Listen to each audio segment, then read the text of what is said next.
Olá, alunos e alunas de Direito Constitucional 1. Hoje nós vamos trabalhar ainda as atribuições do Presidente da República, discutindo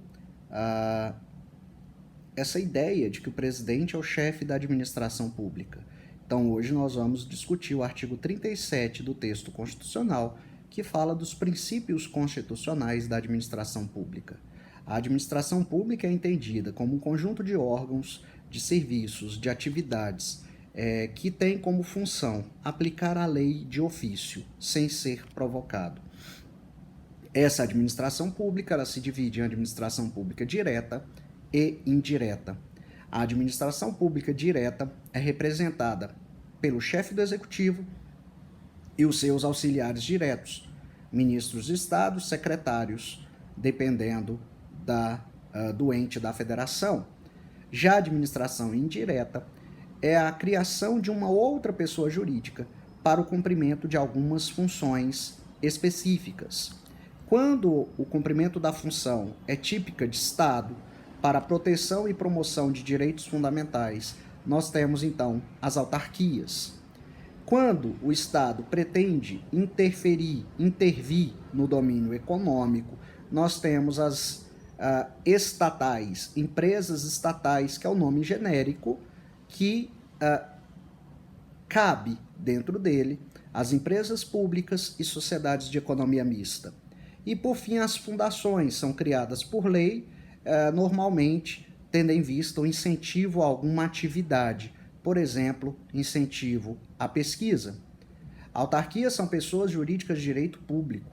Já as empresas públicas e sociedades de economia mista são pessoas jurídicas de direito privado, já que vão intervir no domínio econômico. As empresas públicas possuem capital 100% estatal e adotam normalmente a forma jurídica de uma sociedade limitada. Não há participação de pessoas privadas. Já a sociedade de economia mista, a maior parte do capital, a maioria do capital com direito a voto, está nas mãos do Estado, o controle acionário está nas mãos do Estado. No entanto, é possível ter participação de pessoas privadas. Por isso que a forma adotada pelas sociedades de economia mista é a forma de sociedade anônima, SA.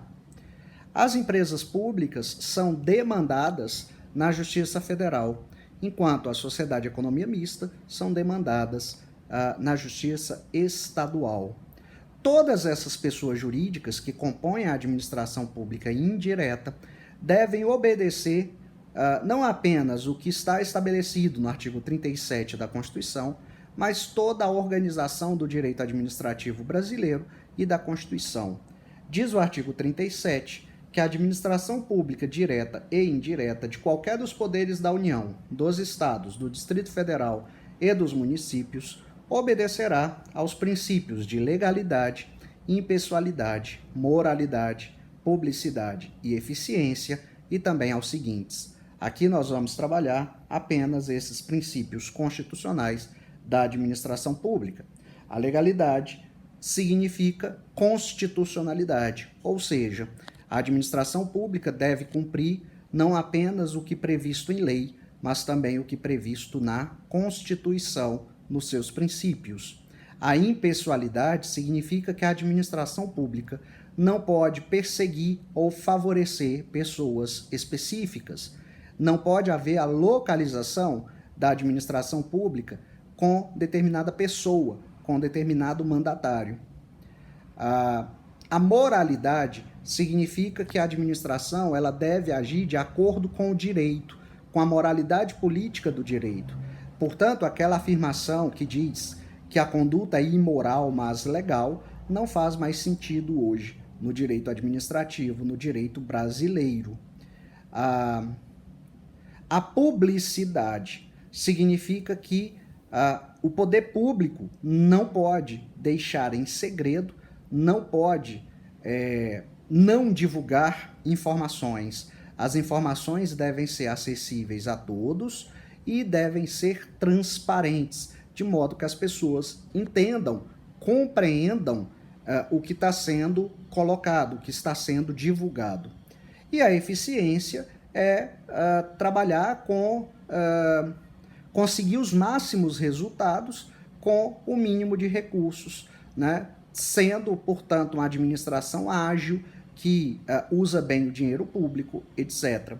E existe ainda um princípio que, embora não esteja estabelecido no artigo 37, mas que é consenso geral de que ele se aplica à administração pública, que é o princípio da fundamentação do artigo 93, inciso 9, que fala do judiciário, mas que por interpretação se estende também à administração pública. No direito administrativo, esse princípio é chamado de motivação, ou seja, a administração pública ela deve justificar, ela deve fundamentar todos os seus atos, como mecanismo para a garantia do controle e fiscalização de todos os cidadãos das condutas e práticas da administração pública. Então é isso, pessoal, e nos vemos no nosso próximo encontro. Até lá.